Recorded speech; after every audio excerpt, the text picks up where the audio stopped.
what's up guys, it's Lego Hobo 910 here with another Lego video. And in this video I'm reviewing set number 70903, the Lego Batman movie Riddler Riddle Racer. Now let's get right into the review. First up, I wasn't sure if I should classify this when I'm reviewing the minifigs or for a build. I decided to go with a build. We have Kite Man's kite. He has like a paraglider on his back always. And as you can see, it can just simply bend here. It's connected to him with this big gray kind of tubey piece. Connects to some clips back there. Some little yellow dots that look like kind of repulsors to push him forwards. And then it's just made of some slopes. I wish that they had gone with more of a kite-shaped design like he has in the comics. Using some slope pieces to, create a kite and then just have a big simple paraglider. Because that's how it is in the comics. But I'm still fine with this. He's Kite Man. He's awesome. Now we have the main build. This is Riddler's Riddle Racer, which the set is named after. So, overall, I think this is a really cool car, and the design is just great. It looks kind of like an old sports car. It kind of reminds me of a race car. I'm sorry that I don't know that much about cars. I would say more if I did. But this car, it just looks awesome. Didn't use too many big pieces to the assembly. It was mostly just small pieces. The only big piece is this big flat tile here to build off of, but it wasn't like any big pre-molded pieces, so I really like this design here. Also, the front here, these headlights, they can fold up. There's just some tan pieces under there. Yellow transparent pieces, it creates those lights there. There's a little sticker there with the Riddler logo that can fold up, revealing some guns under there, which are just lightsaber handles. They don't fire, but they look cool. Once again, love the shape here. On either side, it has a white stripe, which sticks up slightly above a gray. It kind of has these big, chunky wheels. I wish the wheels weren't so chunky and, smaller and sleeker. But then again, that gives it really good traction and creates that great sound when you roll it. On the back here, you can see two exhaust pipes there, some tail lights. Also, the back here, they left it open. They could have just left a gaping hole there, but they decided to shape the underside there. So that felt unnecessary, but it's good to know that they're putting that much effort in. Also, it has these headlight pieces here, which are kind of like zip line pieces here. For the headlight pieces, it was a creative use there. A simple, transparent black windscreen. You can see engine detailing under there, very detailed. Nice shaping there. Love it. It has this big kind of canopy piece. If we take out the Riddler and say bye to him, we can see inside the cockpit there. There's some little speedometers on a sticker there behind the steering wheel. Then he's just sitting on this simple seat, which looks really comfortable and tan. And also, if you flip up that, you just push down back here, and it flips this up. Probably noticed these green things here before. Those are the shooters. Oh, geez, I just launched it. Don't know where the heck that went. But basically, if you haven't seen these, you just push on the back, and it shoots. These shoot really far. It just shot maybe, 5 feet. And then hit the wall and fell down, and it was still at the top of its arc. It wasn't going down yet when it hit the wall. So it goes over 10 feet. These are super great, especially since they're angled up. That makes them go farther. And then you just simply stick that in there to reload. And you can't really shoot it well in the driver's seat or else that happens.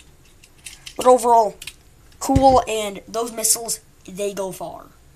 Found the rocket, and also the set comes with an extra one. But definitely do not be shooting this at people's faces. It even says in the instruction book. Because these are super powerful, super hard. This is the first time I've ever said this in a video. But I should probably be saying it more often now that I've seen how powerful they are. By shooting it all the way across my Lego room. So yeah, just be careful with that feature when you're using it. Because you can easily lose those or hurt someone or break something. First up, another darn Batman! I have millions of these. Why do they keep putting them in every single solitary set? Yeah, just generic Lego Batman movie. Batman has a new utility belt piece, 2 batarangs here. Muscle detailing with the Batman logo. Nice clothy cape. More muscle detailing on the back. Cowl. Two faces. No, he's not Two-Face. He just has two different face prints. The first one here, he is scowling and angry. The second one, this is probably my favorite Batman face of all time. He's super confused here. If you'll focus. Yeah, he's super confused, and that's just this really great face. But it's just another Batman, which I have way too many of. And it's not like these are head prints I don't already have, because these head prints come in like 2 or 3 other sets. So yay, Batman! Here is the main villain of the set, Riddler. This is just a great version of Riddler. Just ignore the fact that this is the Lego Batman movie version. It's just a great version of Riddler. I just love it. Sadly, the pants here have no prints.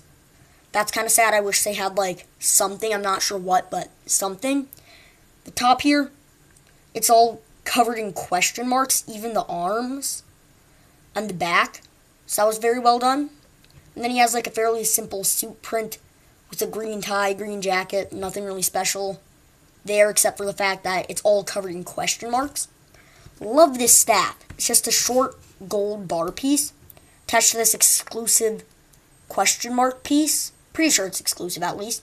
It's kind of a slightly rubbery plastic so it can bend a bit. Really cool staff. And I also really like this hat hair piece. Has the hair sticking out the back and sides and everything. And then it's also just a green bowler hat with a slightly lighter green question mark. And also, as you can see when you put it on his head, the hat is slightly tilted.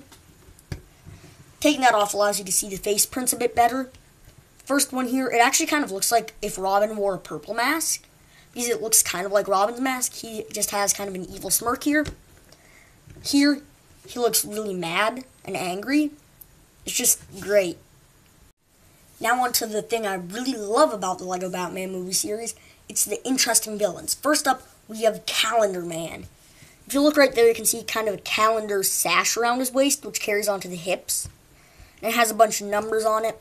His legs are double molded, bottom half red, top half white. There's also a bit of red printing to create some stripes. The upper part of the torso really doesn't have that much. It has kind of that weird silver necklace. His face printing, it's nice. It's like not super amazing or complex. But then again, the character's mask wasn't complex. It has, and then he has this beanie to kind of show his like flowing top of the hat, because the top of his mask had like this big long flowing kind of tuft thing, and so that simulates it well. There's also a little bit of calendar on the top, and I really love his calendar cape here. It has a bunch of numbers here, and actually if you take it off you can see the numbers fit up in place, so I'll show you that in a second. Sadly though, it doesn't have any back printing there on the cape. I wish it did, so that way you wouldn't just see backwards numbers when you look on the back. Because you might want it this way, so that way from the front you can see the numbers, but then you might want it the other way, so that way from the back you can see the numbers. There's just really no good way to do it without the cape being double printed. Now I have taken the cape off, and it's actually 2 pieces. One piece is this cape, and one is like the top here. And these are very papery pieces, and as you can see, the numbers line up 2, 3, 4, 5, 6, 7, 8, 9, 10, 11, 12, 13. And then on the top here, there's a 1 for the beginning of the calendar, and then a 3rd one for the end. You can see the back printing now. Just a continuation of the sash, and a little kind of black stripe for the bottom of his hood. Here's Kite Man, who I like as a character, and I also like him in a minifig. This is just great and a dream come true for me, because I just find the whole concept of Kite Man to be funny and odd and weird. He just has plain dark green pants, dark green arms, light green hands, light green torso printing, with a little kite symbol there. Also, you can kind of see the waist there. Little belt with the kite symbol there. He doesn't really have much muscle. In fact, he looks kind of flabby there. He has this yellow helmet, which has the kite symbol on it, a red visor. You can see his face here, if we take that off. And he just looks really mad, and those eyebrows are mostly covered up with the helmet on, though. So he doesn't look as mad. And I already showed you the kite here in the beginning, so I'm going to take that off and then show you the rest of him. Here he is without the kite, and by the way, this is just connected with this transparent neck bracket, and then he also holds on to those. So it's not just holding on there, there's also the neck bracket. Now you can see the back printing, which is non-existent, but then again, it's going to be covered by his kite, so I really don't care. You can see the front printing a bit better. Also, I can show you the other expression, where he looks really happy. I actually really like that face. This can be used for a lot more than Kite Man. It's just a really good face in general. He just looks so jolly. Now we have probably the lamest villain in this set. This is Magpie. She is basically a raccoon. She just likes stealing anything shiny. She has 2 sticks of dynamite here. Well, actually not 2 individual sticks, but 2 bundles of 3. This is a fairly common piece. She has a big dress piece here, which is kind of just a big wedge piece, which makes her taller than most minifigs. Most girl figures with dresses use that, and also I've seen it used for cloaks in Harry Potter sets. She has a bit of printing on the front there, showing like a bit of wrinkling and kind of where that would open up, where the cloak would open. She has just simple white hair. She has this big bulky armor piece here, which I really like. You can even connect things to the back, so you can see there's some studs there. And on the front there's a little red circle. I'm going to take off the armor so that way you can see her torso printing. Now you can see her torso printing, which is fairly simple, just continuing over from the dress. Nothing really special there. On the back, once again, just continuing over from the dress, a bit of shaping. She has a little red belt going around in this big gray collar shape here. Not that amazing. You can see her facial expression a bit better now. She's kind of snarling, and for some reason she has these weird little red stripes like on the side of her face. Not sure what that's about. But then her other face here, she is like smiling and has this evil grin. Come on, camera, focus. Yeah, there we go. And also she has like some eyeliner above her eyes or something. Not makeup, I don't know. Something above her eyes that make that space shiny. I don't know makeup. Don't freak out at me in the comments, please. Don't hurt me. Overall, I really like this set. The design of the car is great. This is probably the best deal for great minifigs. It has a bunch of great minifigs for a pretty low price. Love this set, and peace.